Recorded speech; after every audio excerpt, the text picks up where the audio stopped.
हरियाणा में कांग्रेस के प्रदर्शन पर शिवसेना यूबीटी के सवाल सामने आए हैं। रुझानों में कांग्रेस के पीछे होने पर शिवसेना यूबीटी यानी उद्धव ग्रुप का बयान है कि बीजेपी से सीधी लड़ाई में कांग्रेस कमजोर है। प्रियंका चतुर्वेदी ने कहा है, सुन लीजिए एक बार क्या कहा है। कहीं ना कहीं कांग्रेस पार्टी को भी अपनी रणनीति देखनी पड़ेगी कि जैसे डायरेक्ट फाइट होती है बीजेपी के साथ, कांग्रेस कहीं ना कहीं कमज़ोर पड़ जाती है। तो क्यों है रीवर्क द एंटायर अलायंस, ऐसा कोई मैं मानती हूँ कि अभी नतीजे जब आएंगे तो फाइनली पता चलेगा। बट अगर जीतते हैं तो उनको बधाई के पात्र भी बनते हैं कि despite anti incumbency they have done well. तो भाई सीधी टक्कर में कांग्रेस कमजोर पड़ जाती है। शिवसेना उद्धव गुट की तरफ से प्रतिक्रिया आई है, प्रियंका चतुर्वेदी ने कहा है। लेकिन अभी हरियाणा की तस्वीर को मैं आपको दिखा दें कि बीजेपी 50 सीटों पर अभी बढ़त बनाती हुई दिख रही है, कांग्रेस 35 सीटों पर। और बाकी पार्टियों के बारे में फिलहाल चर्चा नहीं करते हैं क्योंकि इन दो में तस्वीर साफ हो जाती है। वहीं जम्मू कश्मीर की स्थिति है कि बीजेपी 29, कांग्रेस 6 और एनसीपी 41, यानी कि सरकार वहाँ पे गठबंधन नेशनल कॉन्फ्रेंस और कांग्रेस का बन रही है। और बीजेपी की तरफ से शिवम त्यागी जुड़ चुके हैं। शिवम, अच्छा, मैं प्रियंका चतुर्वेदी की उस बयान पर थोड़ी प्रतिक्रिया लेना चाहता हूँ। इस बयान के मतलब आप समझ रहे हैं, कांग्रेस वाले समझ रहे होंगे, लेकिन इस बयान के मायने आपके लिए बड़े खास हो जाते हैं कि देखिए यहाँ पे आपसी रार शुरू हो गया, कुछ ऐसा संकेत मिलने लगा क्या?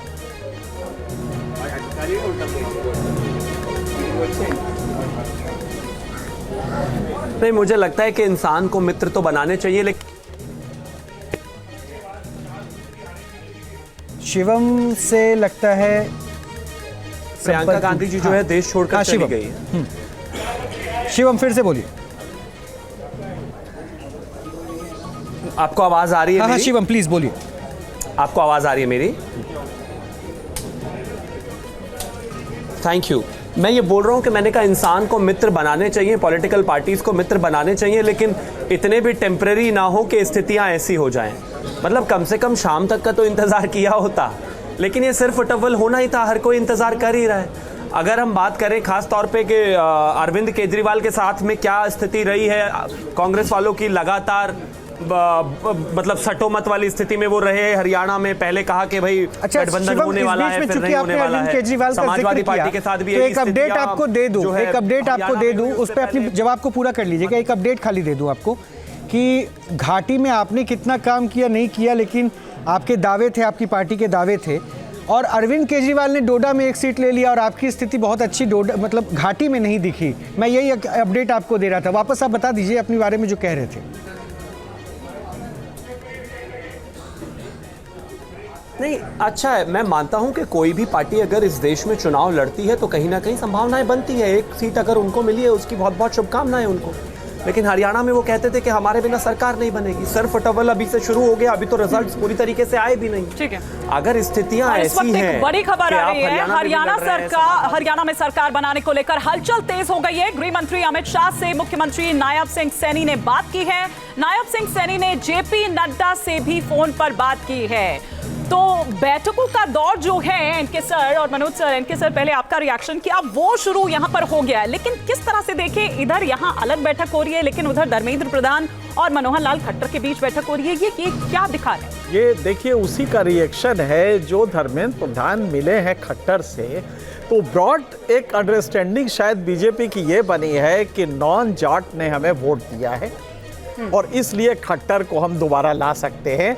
ये एक मैसेज हो सकता है जो कि बीजेपी देना चाहती हो। जाहिर है नायब सैनी उस पर रिएक्ट कर रहे होंगे और वो गए होंगे अमित शाह के साथ, जिताया मैंने और मुलाकात खट्टर से आप कर रहे हैं, तो ये एक हो सकता है कि हो। लेकिन बीजेपी में जो एडमिनिस्ट्रेटिव स्ट्रक्चर है वो थोड़ा डिफरेंट है। लेकिन फिर सर उस बात का क्या मतलब हुआ कि चुनाव से ठीक पहले आप सीएम बदलते हैं? ये एक परंपरा हमने देखी है जिसका फायदा बीजेपी को मिलता भी है। और अगर ये फायदा मिल रहा है तो फिर अगर आप खट्टर साहब को दोबारा ले आएंगे तो फिर भाई फिर तो जनता ठगा महसूस करेगी जो थोड़ी देर पहले आप कह रहे थे। सही आपका वो है, लेकिन सीएम बदलने का फायदा मिला या नहीं मिला ये कैसे क्योंकि सीएम आपने बदला लेकिन सीटें तो फिर भी कम हो गई। तो सीटें कम हुई हैं तो क्या वो प्रयोग गलत था? और ये प्रयोग जो आपने किया है ये नायब सैनी की वजह से मिला है या ये नॉन जाट वोट्स हैं? लेकिन यहाँ पे एक चीज और भी है, क्या अनएम्प्लॉयमेंट जाट में ज्यादा अलग था? अनएम्प्लॉयमेंट तो जाट को भी, महंगाई जाट के लिए भी था, किसानों की दिक्कत जाट के लिए भी थी, नॉन जाट के लिए भी थी।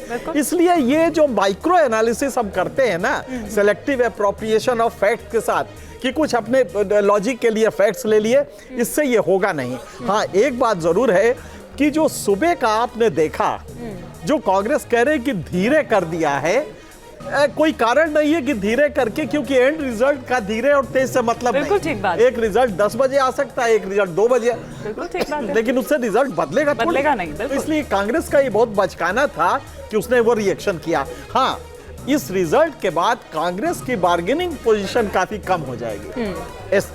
असेंबली इलेक्शंस में कांग्रेस से यही कहा जाएगा कि भाई तुम्हारे लाने से मुझे कोई फायदा वैदा तो मिल नहीं रहा है। तो ये एक कांग्रेस के लिए महाराष्ट्र इलेक्शन में एक कमजोरी आएगी, जिसको कि एनालाइज करना पड़ेगा कांग्रेस को। और अब हो सकता है कि कांग्रेस उस डोमिनियरिंग पोजीशन में न रहे जिसमें कि अभी तक वो थी, वो ना रहे। और महाराष्ट्र से भी, क्योंकि आने वाले टाइम में वहां पर भी चुनाव है मनोज सर, और वहां की प्रियंका चतुर्वेदी जो पुरानी सहयोगी उनकी रही हैं, वो ये सीधे सीधे यहाँ पर कह रही हैं, वो पहले ही बता दे रही हैं कि कांग्रेस जीत ही नहीं सकती है बीजेपी से, डायरेक्ट फाइट, कमजोर है वो।